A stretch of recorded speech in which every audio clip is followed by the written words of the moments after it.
ನಮಸ್ಕಾರ ವೀಕ್ಷಕರೇ, ಶ್ರೀಗರಿ ವಾರ್ತೆಗರಿಗೆ ಸ್ವಾಗತ.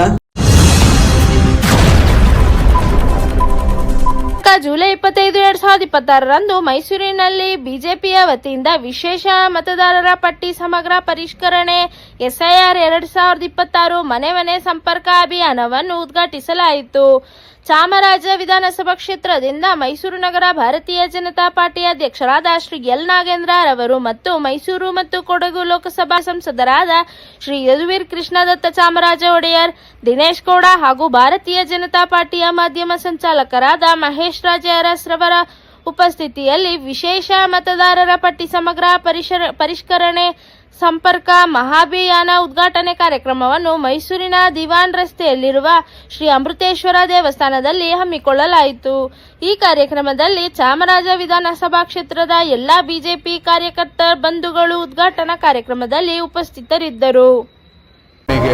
ಎಲ್ಲ ಕಾರ್ಯಕರ್ತರು ಭೇಟಿ ನೀಡಿ ಒಂದು ಪಟ್ಟಿಯನ್ನು ಸೃಷ್ಟಿಸಿ ಅದು ಪಟ್ಟಿ ಪ್ರಕಾರ ಅಲ್ಲಿ ಮನೆ ಇರೋ ಜನ ಪ್ರಕಾರ ಇವತ್ತು ಒಂದು ಏನು ಪ್ರಕ್ರಿಯೆ ಇದೆ ಅದನ್ನ ಮಾಡುವಂಥ ಕೆಲಸ ಆಗ್ತಾ ಇದೆ.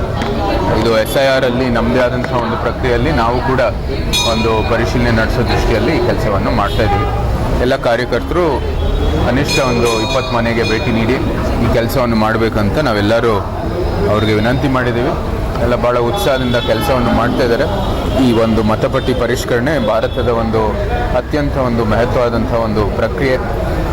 ನಮ್ಮ ಮತದಾರರ ಒಂದು ಅಧಿಕೃತ ಪಟ್ಟಿಯನ್ನು ಸೃಷ್ಟಿಸಲು ಮತ್ತು ಇಲ್ಲಿ ಕರ್ನಾಟಕದಲ್ಲಿ ಯಾರು ಮತದ ಒಂದು ಹಕ್ಕಿದೆ ಬರೀ ಅವ್ರಿಗೆ ಆ ಮತವನ್ನು ಕೊಡಬೇಕು ಅಂತ ಈ ಒಂದು ಗುರಿ ಇಟ್ಕೊಂಡು ಕೆಲಸವನ್ನು ಮಾಡ್ತಾ ಇರೋದು. ಅದ್ರ ಜೊತೆಗೆ ನಮ್ಮ ಕಾರ್ಯಕರ್ತರು ಇಷ್ಟೊಂದು ಉತ್ಸಾಹದಿಂದ ಪ್ರಾಮಾಣಿಕತೆಯಿಂದ ಕೆಲಸವನ್ನು ಮಾಡ್ತಾ ಇರೋದು ನಮ್ಮೆಲ್ಲರಿಗೂ ಕೂಡ ಭಾಳನೇ ಒಂದು ದೊಡ್ಡ ಪ್ರೇರಣೆ. ನಡೀತಾ ಇದೆ. ಇನ್ನು ನೋಡೋಣ, ಇನ್ನೂ ಭಾಳಷ್ಟು ಟೈಮ್ ಇದೆ. ಇನ್ನೂ ಒಂದು ಎಕ್ಸ್ಟೆನ್ಷನ್ ಕೂಡ ಕೊಟ್ಟಿದ್ದಾರೆ. ಜೊತೆಗೆ ಇಲ್ಲಿ ಬರೀ ಇಲ್ಲಿಗೆ ಮುಗಿಯೋದಲ್ಲ, ಇದು ಅಧಿಕೃತ ಒಂದು ಪಟ್ಟಿ ಅದನ್ನ ಪ್ರಕಟಿಸೋ ಮುಂಚೆನೇ ಭಾಳಷ್ಟು ಇನ್ನೂ ಕೆಲಸಗಳು ನಡಿಬೇಕಾಗಿದೆ. ಅಬ್ಜೆಕ್ಷನ್ ಎಲ್ಲ ಫೈಲ್ ಮಾಡಬೇಕಾಗಿದೆ. ನಾವು ನೋಡೋಣ, ಇನ್ನೂ ಭಾಳಷ್ಟು ಕೆಲಸ ಇದೆ ಮಾಡೋದು. ಅದು ಇನ್ನೂ ವಾಸ್ತವ, ಅದೇನು ಸರಿ ಹೋಗೋದು ಭಾಳ ಕಷ್ಟ. ನಾವಾಗಲೇ ಮನವಿ ಮಾಡಿದ್ದೀವಿ ಒಬ್ಸರ್ವರು ಅಥವಾ ಯಾರಾದರೂ ಕಳಿಸೋದಕ್ಕೆ. ಆದರೆ ಅಬ್ಜೆಕ್ಷನ್ ಫೇಸಲ್ಲೂ ಕೂಡ ನಮಗೂ ಭಾಳಷ್ಟು ಹೇಳೋದಕ್ಕಿದೆ. ನಾವು ನಮ್ಮ ಹೋರಾಟ ಮುಂದುವರಿತೀವಿ ಈ ಒಂದು ವಿಚಾರ ಕುರಿತು. ಈ ಸದ್ಯದಲ್ಲಿ ಮಹಾಸಂಪರ್ಕ ಅಭಿಯಾನದಲ್ಲಿ ಎಲ್ಲ ಕಾರ್ಯಕರ್ತರು ತೊಡಗಿಸಬೇಕು ಅಂತ ನಾವು ಆಗಲೇ ಭಾಳ ಮನವಿ ಮಾಡಿದ್ದೀವಿ. ಅವರಾಗಲೇ ಭಾಳ ಉತ್ಸಾಹದಿಂದ ಭಾಗವಹಿಸ್ತಾರೆ. ಯಾವುದು ನಿಮಗೆ ಚೆನ್ನಾಗಿ ಗೊತ್ತಿದೆಯಲ್ಲ ಏನಂತ ಸಮಸ್ಯೆ ಆಗಿದೆ. ಅದು ಇದು ಇನ್ನು ಹೊಸದಲ್ಲ, ಸುಮಾರು 3 ದಶಕದಿಂದ ಇದು ಒಂದು ಸಮಸ್ಯೆ ಅಲ್ಲಿದೆ.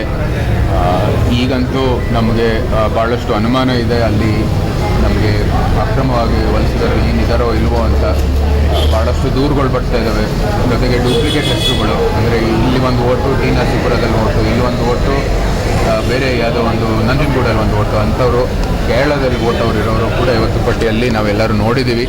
ಎಲ್ಲ ಆಕ್ಷೇಪಗಳನ್ನು ವ್ಯಕ್ತ ಮಾಡಿದ್ದೀವಿ. ಆ ಪ್ರಕ್ರಿಯೆ ನಡೀತಾ ಇದೆ. ಇವತ್ತು ಅಧಿಕಾರಿಗಳು ಕೂಡ ಒಂದು ರೀತಿ ಪ್ರಾಮಾಣಿಕ ಕೆಲಸ ಮಾಡ್ತಾ ಇದ್ದಾರೆ ಅಂತ ಎಲ್ಲರಿಗೂ ಕೂಡ ಒಂದು ರೀತಿ ಅನಿಸ್ತಾ ಇದೆ. ಸೊ ಅದಕ್ಕಾಗಿ ನೋಡೋಣ ಆ ರೀತಿ.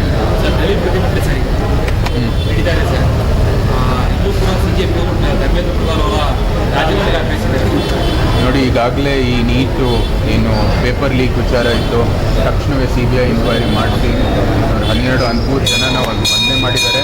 ಫಾಸ್ಟ್ ಟ್ರ್ಯಾಕ್ ಕೋರ್ಟ್ ಕೂಡ ಸೃಷ್ಟಿ ಮಾಡಿದ್ದಾರೆ. ಜೊತೆಗೆ ಹೊಸ ಕಾನೂನು ಕೂಡ ರೂಪಿಸಲಿಕ್ಕೆ ಇವತ್ತು ಮುಂದುವರಿತಾ ಇದೆ.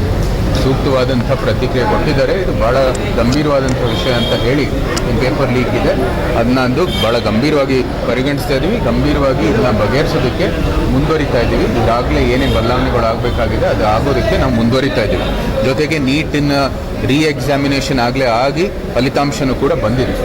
ಸೊ ಈಗ ಈ ಒಂದು ಪ್ರಾಮಾಣಿಕವಾದಂಥ ಒಂದು ಹೋರಾಟ ಏನು ನಡೀತಾ ಇತ್ತು ಅದ್ರ ಜೊತೆಗೆ ಹಲವಾರು ಗುಂಪುಗಳು ಸೇರಿದ್ದಾವೆ. ಇದು ಭಾರತ ಒಂದು ಸಮಾಜ, ಭಾರತವನ್ನು ವಿಭಜನೆ ಮಾಡುವಂಥದ್ದು ಕೆಲವು ಗುಂಪುಗಳಿರ್ಬೋದು, ಕೆಲವು ಎಡಪಂಥಿ ಭಾವನೆ ಇರುವಂಥದ್ದು ಗುಂಪುಗಳಿರ್ಬೋದು. ಎಲ್ಲನೂ ಕೂಡ ಇವತ್ತು ಕಾಂಗ್ರೆಸ್ ಕೂಡ ಸೇರಿಕೊಂಡು ಮಾಡ್ತಾ ಇರೋದು ಒಂದು ರೀತಿ ಅರಾಜಕತೆಯನ್ನು ಸೃಷ್ಟಿಸುವ ಒಂದು ನಿಟ್ಟಿನಲ್ಲಿ ಇವರು ಕೆಲಸವನ್ನು ಮಾಡ್ತಾ ಇದ್ದಾರೆ.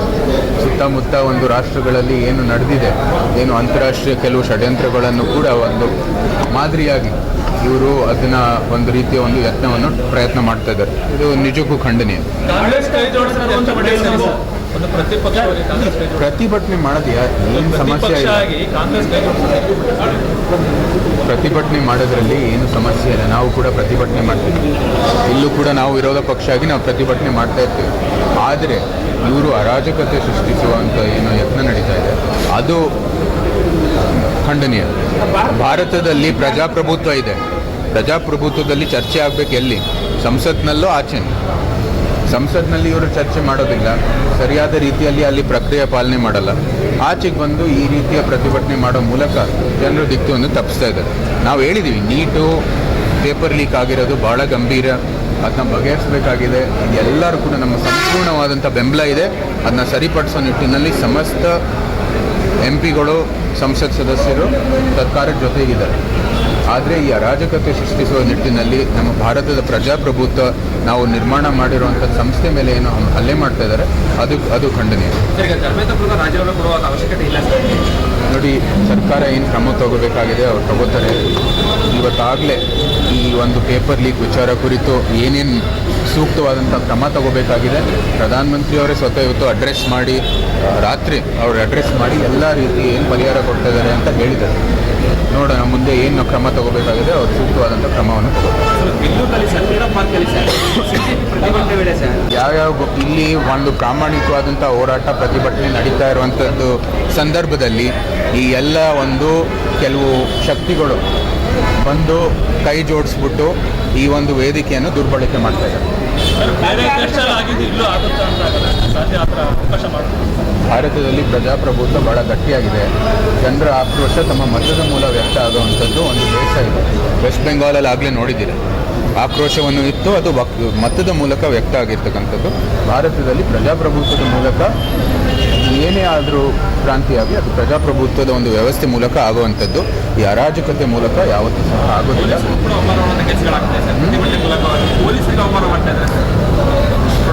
ನೋಡಿ, ಅವ್ರಿಗೆ ಈ ಒಂದು ಸುತ್ತ ಏನೇನು ರಾಷ್ಟ್ರಗಳಲ್ಲಿ ನೇಪಾಳ ಇರ್ಬೋದು, ಬಾಂಗ್ಲಾದೇಶ ಇರ್ಬೋದು, ಶ್ರೀಲಂಕಾದೂ ಸಹ ಏನೇನು ನಡೆದಿದೆ ಅದನ್ನ ಗಮನಿಸ್ತಾ ಇದ್ದಾರೆ. ಬಹುಶಃ ಇಲ್ಲಿ ಯಾವುದೇ ರೀತಿಯ ಒಂದು ಕೆಲಸ ಅವ್ರು ಮಾಡ್ತಾ ಇರೋದು ಅಥವಾ ಅವರ ಹೋರಾಟಗಳು ಯಾವುದೇ ರೀತಿ ಯಶಸ್ವಿ ಆಗಿಲ್ಲದೆ ಇರೋ ಕಾರಣಕ್ಕಾಗಿ ಇವತ್ತು ಅರಾಜಕತೆಯ ಒಂದು ದಾರಿಯನ್ನು, ಅರಾಜಕತೆಯ ಒಂದು ರೀತಿಯಲ್ಲಿ ಮಾಡೋದಕ್ಕೆ ಇವತ್ತು ಪ್ರಯತ್ನ ಮಾಡ್ತಾ ಇದ್ದಾರೆ. ಇದು ಖಂಡನೀಯ. ಅವ್ರಿಗೆ ಸಮಸ್ಯೆ ಇದ್ದರೆ ಬಂದು ಸಂಸತ್ನಲ್ಲಿ ಬಂದು ಸೂಕ್ತವಾದಂಥ ವೇದಿಕೆಗಳಲ್ಲಿ ಅವ್ರು ಚರ್ಚೆ ಮಾಡಿ, ಮಾಧ್ಯಮದ ಮುಂದೆ ಬರಲಿ, ಪ್ರತಿಭಟನೆಯೂ ಕೂಡ ಶಾಂತಿಯುತವಾಗಿ ಮಾಡಲಿ. ನಮ್ಗೆ ಯಾವುದೇ ರೀತಿ ಸಮಸ್ಯೆ ಇಲ್ಲ. ಜಂತರ್ ಮಂತರ್ನಲ್ಲಿ ನಡೀತಾ ಇರುವಾಗ ನಾವು ಏನು ಪೊಲೀಸ್ ಆ್ಯಕ್ಷನ್ ಏನು ಬೇಕಾಗಿಲ್ಲ. ಸಂಸತ್ ಇದು ಅಧಿವೇಶನ ಶುರು ಆಗಿರೋ ದಿನದಲ್ಲೇ ಇದೆಲ್ಲ ಪ್ರಯತ್ನ ಮಾಡಿ ಒಂದು ರೀತಿ ಇದನ್ನೆಲ್ಲ ತೋರಿಸೋದಕ್ಕೆ ಮುಂದುವರಿತಾರೆ. ನೋಡಿ, ಶಾಂತಿಯುತವಾಗಿ ದಯವಿಟ್ಟು ನೀವು ನಿಮ್ಮ ಕೆಲಸವನ್ನು ಮಾಡಿ, ನಾವೆಲ್ಲರೂ ನಿಮ್ಮ ಜೊತೆಗಿದ್ದೀವಿ. ಈ ಒಂದು ನೀಟ್ ವಿಚಾರ ಕುರಿತು ಕೂಡ ಇವತ್ತು ಏನೇನು ಸೂಕ್ತವಾದಂಥ ಕ್ರಮ ತಗೋಬೇಕಾಗಿದೆ ಅದು ಸರ್ಕಾರ ತಗೊಂಡಿದೆ, ಮುಂದೇನೂ ಕೂಡ ತಗೊಳ್ಳುತ್ತೆ. ಅರಾಜಕತೆ, ಪ್ರಜಾಪ್ರಭುತ್ವ ನಿರ್ಮಾಣ ಮಾಡಿರುವಂಥ ಸಂಸ್ಥೆ ಮೇಲೆ ಹಲ್ಲೆ ಮಾಡೋದು ಇದೆಲ್ಲನೂ ನಮಗೆ ಬೇಕಾಗಿಲ್ಲ. ಪ್ರಾಮಾಣಿಕವಾಗಿ ನಿಮ್ಮ ಕೆಲಸವನ್ನು ಮಾಡಿ, ನಾವು ಕೂಡ ನಿಮ್ಮ ಜೊತೆಗಿದ್ದೀವಿ. ನಿಮ್ಮ ಆಕಾಂಕ್ಷೆ ಮೇರೆಗೆ ವ್ಯಕ್ತ ಮಾಡಿರುವಂಥದ್ದು ಏನು ದೂರುಗಳಿದ್ದಾವೆ ಅದಕ್ಕೆ ಕ್ರಮ ತಗೊಳ್ಳುವಂಥ ಕೆಲಸಗಳು ನಾವು ಮಾಡ್ತೀವಿ.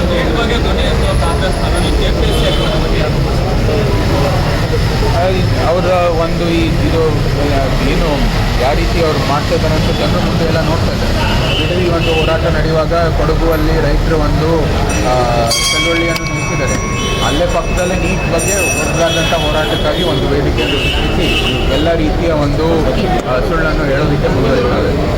ಇದು ನಿಜಕ್ಕೂ ಕೂಡ ಅವ್ರಿಗೆ ಸೂಕ್ತವಾದಂಥ ಅಭಿಪ್ರಾಯಗಳು ಮಾತ್ರ ಇವತ್ತು ವ್ಯಕ್ತ ಆಗ್ತಾ ಇದೆ. ನಿಜವಾದಂಥ ಪ್ರಾಮಾಣಿಕವಾದಂಥ ಹೋರಾಟಗಳು ಅವರು ಮುಗಿಸ್ತಾ ಇದ್ದಾರೆ. ಅವ್ರ ಸರ್ಕಾರ ವಿರೋಧವಾಗಿ ನಡೀತಾ ಇರುವಂಥದ್ದು ಎಲ್ಲನೂ ಕೂಡ ಸಂಪೂರ್ಣವಾಗಿ ಮುಚ್ಚೋದಕ್ಕೆ ಇವತ್ತು ಮುಂದುವರಿತಾರೆ. ಮತ್ತೆ ಮುಂದಿನ ವಾರ್ತೆಗರಿಯಲ್ಲಿ ಭೇಟಿಯಾಗೋಣ. ಶ್ರೀಗರಿ, ನಿಮ್ಮ ಮನದಾಳದ ಗರಿ.